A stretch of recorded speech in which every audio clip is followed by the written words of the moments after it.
2, Chris. The number is 2. That's the number of Pro Bowlers that the Carolina Panthers had this season, but also 2 young guys that might be getting contract extensions this offseason. We have to check out and see what the Panthers do, man. Dan Morgan has a lot of decisions on his hand. I'm going to tease you with this question right now. I want you to think about it, Chris. Oh, tease me. Should the Panthers re-sign Jaycee Horn long-term? Let's get this sucker started. Get dialed in, Panthers fans. Here comes an in-depth look at your team. Exclusive interviews. Locker room insight. Let's huddle up for Panthers Playbook. Here are your hosts, Dennis Cox and Chris Lea. Welcome back to another episode of Panthers Playbook. That's Chris Lea, Dennis Cox here with you. By the way, thanks to everyone that subscribes. We actually just hit 15,000 subscribers here on 99.9 The Fans YouTube page, and a lot of you that watch this are a big part of that, so thank you so much. You, Chris, along with everyone else watching this, can leave thoughts in the YouTube comments down below about Jaycee Horn and Ikem Ekwonu. Let's start with Jaycee Horn. Question, Chris, I'm just going to ask you straight up. Yes. Should Dan Morgan? Okay, there it is. Yes. Thank you all for watching.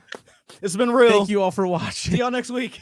But it's a legit question though, because going into this past season, into 2024, the Carolina Panthers did pick up the 5th-year option on Jaycee Horn's contract as being a first-round draft pick, but no extension was done, and it really was a prove-it year for Jaycee Horn. Yeah. 1, can you stay healthy? And 2, can you sustain that level of play, that high level of play we've known over the course of the season? And guess what? The dude made a Pro Bowl off a terrible defense, but he himself made a Pro Bowl. That speaks volumes. He's going into that final year. He's going into that 5th year. The question is, what kind of contract does that look like? A historically terrible defense. Yes, literally. Add with that.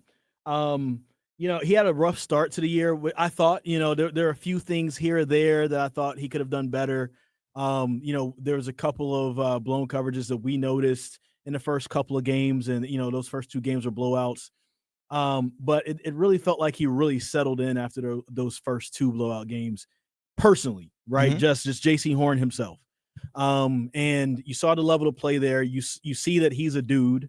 You see that he can cover, and he kind of lightly put it out there himself that he could probably be unlocked a little bit more if the scheme allowed him to roam to different sides of the field to, cover the best team's receiver. Because we saw part of the holes in the Panthers defense is like, all right, I'm lining up on Jaycee Horn's side. Oh no, I'm getting locked up. Hey, offensive coordinator, put me on the other side. Okay, I'm going to the other side. Or just put me in the slot. Or put me on the slot. Put me on the slot. Give me the same side. Just put me in the slot. Yeah. And we saw that things kind of fell apart, right? From there, because then those guys would start eating, and it was because they weren't on Jaycee Horn. And this is not on Mike Jackson. I'm not talking. I want Mike Jackson back.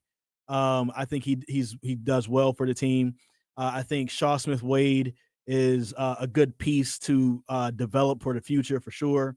But clearly, when it comes down to just coverage, if your pass rush is on point, if your safeties are doing what they're supposed to do and holding down their parts of the field that they're supposed to hold down, Jaycee Horn is going to lock people down 8 times out of 10, right? Yeah. And he's just a guy. And so I think that right now, after this year, it behooves you to try to lock him down. Yes, he made a Pro Bowl, so that probably puts up the price just a little bit. But also, he hasn't shown that he can be healthy for a full season. He missed 2 games this past year, right? Not going to count too much against him, but it wasn't a full season. Mm-hmm. Then we also have seen what happened the 3 seasons prior to that. That probably comes with a little bit of a haircut on, what he could possibly get paid. So it could be a team-friendly deal that makes Jaycee Horn happy, also makes the team happy, saves them money, gives them room to do other things that they need to do with it. Plus, he's already said, if I'm going to be here for the bad times, I want to be here for the good times as well. For sure. So, I love that attitude. I love what he's done so far. I think he's great for the team. He's a great building piece for that defense that needs a lot of building. Mm-hmm. So, hey, Dan Morgan, if you can make it happen, let's make it happen. Bring him back. Plus, I want the Carolina Panthers to be in the mindset of keeping their good young players. Something that they haven't done. Like that's the mindset for me. I want them to be in the mindset of keeping their good young players. Because we've seen too many good young players leave. Yes. Whether by trade or free agency, whatever it might be, we've seen too many good players go. And I think this is something that Dan Morgan, good first round players. Yes. And this is something I think that Dan Morgan really established during the regular season when they signed the contract extensions for Chuba Hubbard. It's like, hey, this guy fits what we want to do in terms of work ethic, mentality, buying into the team culture, and production on the field. You establish that with Chuba Hubbard, and I think Jaycee Horn fits into that same category too. And I think this is where, again, where do the dollars and cents, right? Does it make sense? Look at Jaycee Horn. He's 25 years old. His birthday's not until November, so he's going to be turning 26 during the season. Look at Patrick Surtain II, drafted right after him by the Denver Broncos. Outstanding defensive back, same age, signed a 4-year contract, $96 million total value on the deal. Guaranteed money was just under $77.5 million guaranteed. So basically 3 years of that guaranteed. If you look at other guys in the same age range, Tyson Campbell, Jaguars, 25 years old. He signed a contract at average annual value of $19.1 million. And there's also some other guys as well, like A.J. Terrell, who plays for the Falcons, who's 27, about $20.2 million a year. I'm curious to see where the money comes in. He is a building block, but the last thing you want to do with this team is let that guy walk after the season, not having gotten a deal done, or you put yourself in the same position as Brian Burns, where you're looking to franchise tag and do all the other kinds of stuff. You don't want to be in the Brian Burns position again. You want to make sure, hey, let's keep this young guy, again, team-friendly deal where if he plays a certain amount, there's incentives and all those kinds of things worked into there. But I really think this is someone that you got to lock up and you got to get this deal done soon. All right, so you bringing up that point of like, hey, let's get into the habit of like keeping our first rounders. Yeah. It just made me want to go back and let's look at the first rounders that the Panthers have had. Let's take out 2011 and 2012 because those guys were at least one of those guys is going to go into the Hall of Fame. And another guy, maybe that's another discussion for another day. We'll see if Cam Newton goes in the Hall of Fame. Mm-hmm. I personally think he should be. But after that, 2013, Star Lotulelei was done after his rookie year, after a rookie contract with the Panthers, right? Mm-hmm. Went up and had a career with the Buffalo Bills. Kelvin Benjamin, 2014. Shaq Thompson, still there. So still good there. Get on them. 2016, Vernon Butler, done early, went up to the Buffalo Bills. Christian McCaffrey, signed him, but then ended up trading him. DJ Moore, traded him. Brian Burns, 2019, traded him. Then it's Derrick Brown. Locked him up. And then it's Jaycee Horn. Yep. So like now, here's exactly what you're talking about. Now we can probably go down in a row. Like if we can have Derrick Brown, Jaycee Horn, Ikem Ekwonu, Bryce Young, Xavier Legette, all 5 years in a row, end up getting extensions with the Carolina Panthers, that is a good sign for the future. Now that like leads into a bigger conversation for another day, but I wanted to just at least bring up those guys and just go up and down that line of those names who are there. It would be cool to look up, and yes, you know, the shelf life sometimes is short in NFL and things like that. It would be cool to look up in 7-8 years, right, and still see maybe not in 7-8 years for Jaycee Horn, but 5 years from now. 5 years from now, and Jaycee Horn has had a really good career with the Carolina Panthers, and now we're making a decision on whether or not we want to keep a veteran Jaycee Horn who's 10 years into his career and seeing if he still has something left then. I think that will be a great sign for the Carolina Panthers going forward. Well, you mentioned the 2022. Let's actually get into this 2022 first-round pick. Ike Ekwonu, the left tackle, he's eligible to not only have his fifth-year option picked up by the front office, but he's also eligible for an extension now, too. You're eligible for an extension after your third year in the league. He's eligible for that, too. We have seen him as a run blocker at times be an absolute road grader. And 2024 season was so much better than what we saw in 2023. I think it's a byproduct of a couple things. One, system. Two, new coaching staff for him. But also three, having other stable guys in the interior of that line with Damian Lewis playing right next to him helps a ton. Yes. He still has improvement to go, but this is also where you have to have the mindset of, as Dan Morgan is, all right, how much better is he going to get? And if he keeps getting better, the price only goes up. Can you lock him down now? But also at the same time, the agent's thinking the same thing. Like, well, I don't want to sign too quickly because if he keeps playing better, the price tag goes up. This is where the balance comes in with the front office and the player as well. There's a risk on both sides because Icky Ekwonu might not sign, gets hurt, then he's missing out on something. So it's a big balance. Chris, should they go ahead and get a long-term deal done with Icky Ekwonu? Should they wait another year? This one's tricky with Icky. I think Jaycee Horn is a different case because outside of the injuries, he's always played well. Like he's just always just been a dude and he's always shown up. You know that if he's on the field, you know what you're going to get from him. Ikem Ekwonu has excuses. He has legit excuses. 3 different coaching staffs in 3 years. 3 different, offensive systems for the most part, you know what I'm saying, that he's had to learn with, different quarterback situations in all of those years, right? And so there's a lot that's been thrown on him. He's been in a lot of unfair situations. And, as you just mentioned, as he had a better interior offensive line this past season, he looked better as a left tackle. Definitely pick up the 5th-year option for him. That's a no-brainer. No-brainer. That's a no-brainer. The extension it's more like if this, then that type of thing, right? I'm not saying yes, but I'm not saying no.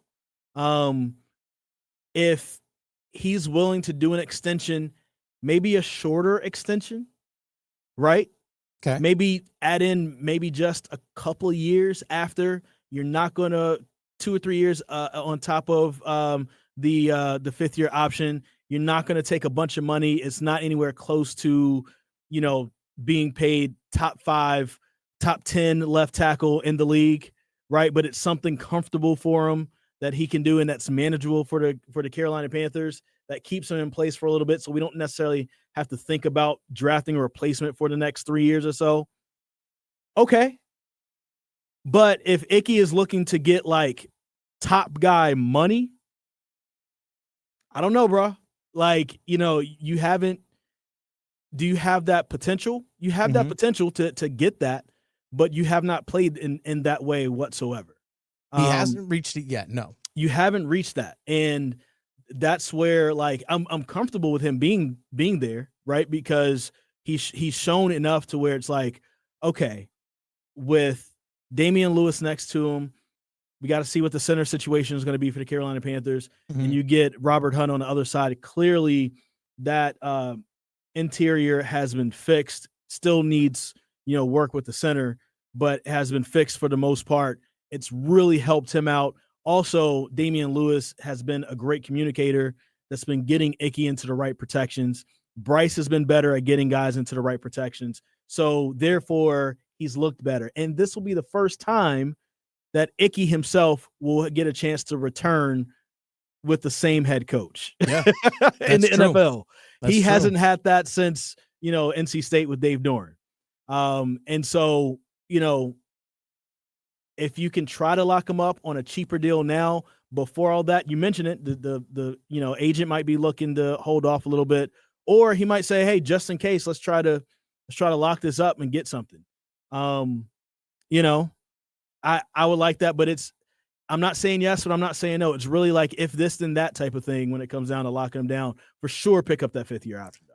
So here's the thing that you got to think about when it comes to paying guys. You're paying them for what they're going to do, not necessarily what they've been. Yeah. That's the big thing. What are you projecting him to possibly be? He's still only 24 years old. His birthday is October 31st. So basically midway through the season, he turns 25. So he's still young. He still has his prime years ahead of him.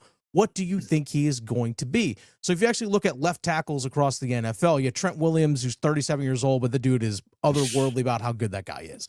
And he's making $27.5 million.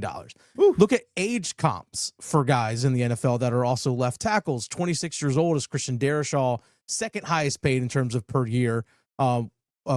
With the Minnesota Vikings, he's making $26 million a year. Andrew Thomas with the Giants, $23.5 million. Again, he's also 26 years old. But most of the guys that are really highly paid in terms of left tackles are in their 30s or approaching 30. Again, Icky Ekwonu is 24, going to be 25 during the season. So that's something you have to also keep in mind as well, is that, again, there's the progression. How long do you think that he can be at that spot? Do you think Ikem Ekwonu potentially could be a stable left tackle for you for the next 8 years? Then I'd say get it done. Like, that's something that Dan Morgan really has to make the decision. It's like, hey, can this guy really be our left tackle for the next 8 years? But even still, you can still sign a deal. Taylor Moton eventually is going to be gone from this team in the next couple years. Yeah. Hey, if Icky, you think you could play right, be a road grader in the run game, don't have to worry about protecting the blind side of your quarterback, and we can find another left tackle, maybe that's an option too. You never know. That's something you only have to keep in mind is what do you think this guy can be long-term? Again, he's young, still developing. You see all the physical tools, Chris. It's all there for him to potentially be at least top half of the league tackle. Jaycee Horn for sure is a 100% no-brainer with Icky. To bring up your point of like, what do you think this guy can be if we're, projecting in the future? Hey, Bryce. Hey, Dave, let's have a meeting. Yeah. What are your thoughts, Dave, based off of your system and the grades that you've seen and the tape that you've watched on Icky? Where do you see him potentially growing within your system? Does he fit what you're trying to do? Or do you think that maybe in the next few years, there's potentially somebody else that we can try to go after in the draft to try to develop them? Bryce, as you have, grown and you've had your better games, in those better games, what are you noticing from your blind side? What are you noticing as far as the communication between you and those guys on the line? Is Icky, maybe the weak link? Is he a part of the strong links on the line? What do you feel like you need to get better? Because we feel like next year we're going to be coming to you with this extension, especially if you play the way that you played in the last 11 games of the season. So let us know what you think about this guy, because this is also about our investment in you. Honestly, that's going to have to be a part of that discussion, and we're not going to have any indication or any inside knowledge about any of those things ahead of time. But I will say, if none of this happens, if they don't pick up the 5th-year option, if there's never an extension for Ikem Ekwonu, we would have known that in the offseason in early 2025, either Dave Canales, Bryce Young, or both didn't have any faith in Ikem Ekwonu, unless Ikem Ekwonu or his agent or both are just being complete buttholes about the whole situation, because that could also happen. It's true. That could also happen. Again, the numbers just might be that far off, and it's like, all right, well, let's just see how 2025 plays out. We pick up the 5th-year option, because you never know. Like, another team might say, you know what, we'll take a chance on that guy's 5th-year option. We'll trade for him. There's so many possibilities. It would not shock me if he does not have a contract extension going into 25. It would not surprise me one bit, and they work to get something done after the 25, 1 year from now. That would not, similar to what Jaycee Horn, similar in that regard. But Chris, there are a lot of holes. I want them to keep their young talent. This team needs a talent on defense. And Chris, you floated a hypothetical at me earlier today. Yeah. The news that came out that Myles Garrett is looking to get traded from the Browns. I have to look it up really quick. I didn't see how much his contract is worth, but he's under contract for the next 2 years with the Browns. The Panthers definitely need somebody who's a pass rusher. Do you trade that first-round draft pick to the Browns, maybe a couple other things, right? Number 8 overall? But number 8 overall for Myles Garrett, who's already a proven commodity in the NFL, who has gotten at least 14 sacks over the last 3 years or 4 years, if I'm not mistaken. He's up there. And what do the Carolina Panthers need? People that can get to the quarterback. Sack production, right? And we were looking for that with Brian Burns. He kind of got there, but never really got past 9.5 in a season, or 8.5 in a season, right? He had decent numbers, but it was never anything mind-blowing for the Carolina Panthers. But it always looked like he could excel and go further up. Would you, just to toy around with it, maybe kick the tires on Myles Garrett? I like the idea of Myles Garrett. Again, he has 2 years left on his contract. He'll be turning 30 towards the end of this upcoming season. Cap hit 19.7. Cap hit next year 20.3. Then he has a bunch of void years on his contract, which actually still has some cap hit that's actually going to be spread out into that as well. So that's something you have to take into consideration, especially if you know that in very near future you're going to be potentially signing Ikem Ekwonu and Jaycee Horn and possibly Bryce Young, all these other guys. Yeah. Number 8, that's too steep for me, for Myles Garrett. I love the idea of Myles Garrett on the team, but number 8, that's too steep for me. If it's 28, cool. Let's make this deal happen. But to me, with a draft that is, from our understanding, but everyone says, loaded in defensive talent in terms of up front, whether it's edge rushers, defensive line, that's loaded, that's where I want to spend my money. Yeah. That's where I want to spend my draft capital, is doing that. You have 9 draft picks this year. You can do a lot to get guys that can contribute right now. May not be Myles Garrett right away, but to me, I would severely hesitate to make that move. Now, if they want to take your second round pick that you got from the LA Rams, let's go. Okay. But I mean, I 100% would do that. But I number 8 is just too steep for me, for a guy that's only 2 years left and is about to turn 30 years old. 2 years left on his contract. That's too steep of an idea for me. I 100% agree with you. I wanted to float this question out for conversation's sake. Yeah. And because I know that, it's something that is thought of, that Panthers fans could possibly think about. But then also, one of the things I was thinking about too with this team is that as you're building and they're going to get younger through the draft and all of that, you're also going to want to bring in key free agents or key veteran guys through either trades or free agency in certain spots, because you're going to need that leadership and you're going to need that experience. And, somebody like a Myles Garrett for leadership and experience possibly maybe fits that bill for that. But I'm with you. I think that maybe it's a little too steep for him. And then also, like, in 2 years, if he's going to want astronomically more, then you might have to be back in the running and looking for somebody in the draft or whatever. Exactly. And you'd want to have somebody locked in. If you have somebody in the first round, if they end up panning out, you're going to have them for 5 years, especially if you get their 5th-year option. So I'm 100% with you. I just wanted to throw it out there. Don't go to the comment saying Chris Lea said we should. No. That's not what I'm saying. I just want to float it out there for conversation's sake. But I did think it was interesting that he asked for a trade. Also thought it was interesting that the Panthers are looking for pass rushing.